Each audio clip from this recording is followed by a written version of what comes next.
मेरा नाम अब्बास ज़करिया गलवानी है।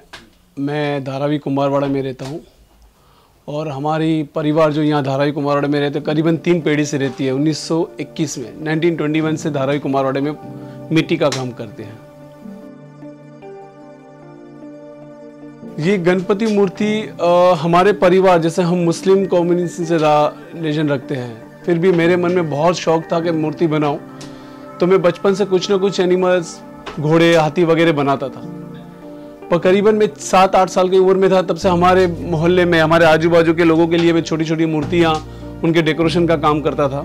तो उस वक्त से मैं मूर्तियाँ बनाना शुरुआत हो गया, करीबन 8 साल की उम्र में। तुलसी का जो बीज है वो एक पवित्र पेड़ की तरह माना जाता है, जैसे कि धार्मिक के हिसाब से तुलसी बहुत पवित्र होती है। तो वो सोच के हमने तुलसी और ये गणपति का विसर्जन के लिए हमने शीट डाला सोचा, क्योंकि और शीट आते हैं पर वो हमें अच्छा नहीं लग रहा है तुलसी के सिवा। पर प्लास्टर और मिट्टी में जो काम का जो प्रबंध है वो बहुत डिफरेंट है, बहुत अलग अलग है। और हमने ये सोच तो हमने पहले से ही हमारे कुम्हार काम के अंदर है, मिट्टी में काम करने के। हमने देख के किसी से नहीं किया, हमने मन से सोचा कि ऐसा किया जाए। तो हमने मिट्टी के अंदर धीरे धीरे कुछ मिट्टी का मूर्तियाँ बनाने शुरुआत की। उसके बाद हमारे लोगों के अड़ोस पड़ोस को बताई, उसने फिर वो वहाँ से हमारा कल्पना स्टार्ट हो गया ये करने के लिए।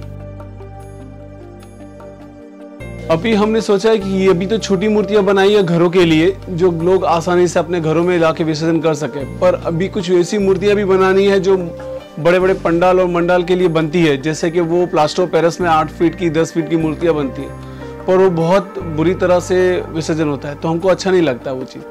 तो हम सोचते हैं कि ऐसे ही मिट्टी में बनाई जाए और मिट्टी में ही इतनी स्ट्रेंथ और ड्यूरेबिलिटी हो जो प्लास्टर में हो, और विसर्जन के वक्त भी वो आसानी से घुल जाए।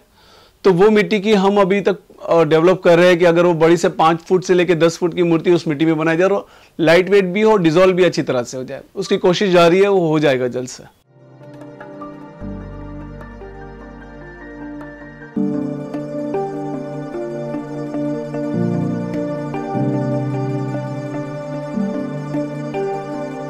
गणपति का मोल्ड तैयार किया, पीओपी का, प्लास्टर ऑफ पेरिस का।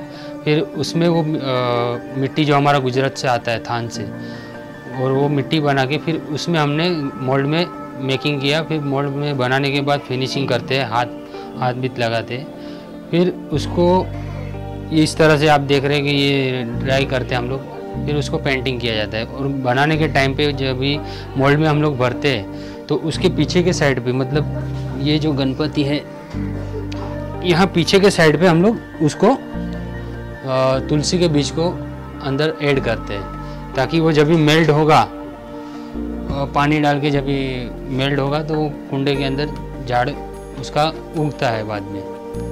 और ये जो सब बना है ये साल, हमको ये उम्मीद नहीं था कि इतना हमारा ये काम थोड़ा ज़्यादा होएगा, लेकिन ये काम आगे बढ़ रहा है। मतलब सोचोगे, हमने सोचा कि ज़्यादा से ज़्यादा 100 या 150 पीस हम लोग बनाएंगे, लेकिन हम लोग को 500 के ऊपर के पीस का ऑर्डर आ गया है। और अभी इतना लॉकडाउन है, ये सब पहले स्टार्टिंग में थोड़ा दिक्कत हुआ एक 2 महीना कि कैसे करें, मिट्टी नहीं आ रहा था।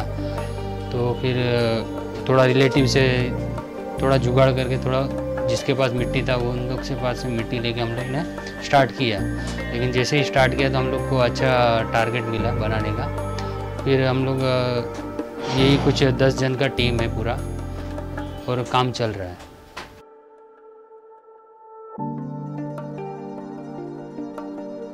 प्लास्टर ऑफ पेरिस से तो बहुत बढ़िया है, क्योंकि प्लास्टर में केमिकल का कलर यूज़ होता है और पीओपी इतना ज़्यादा जल्दी गलता नहीं है। और वो सब जब भी हम लोग पानी में जाते हैं समुद्र में, तो वो सब पैर में आता है, उसका कचरा होता है, कोई मच्छी लोग को भी नुकसान है।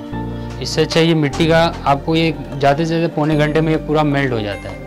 और इसके अंदर कुछ भी नहीं है, ये इको फ्रेंडली है, प्योर। इसके अंदर ना कुछ लकड़ी डाला है या कुछ भी ऐसा डस्ट कुछ भी नहीं है, प्योर मिट्टी है, टेराकोटा मिट्टी, लाल मिट्टी। और ये आगे जाके ये और बढ़ेगा।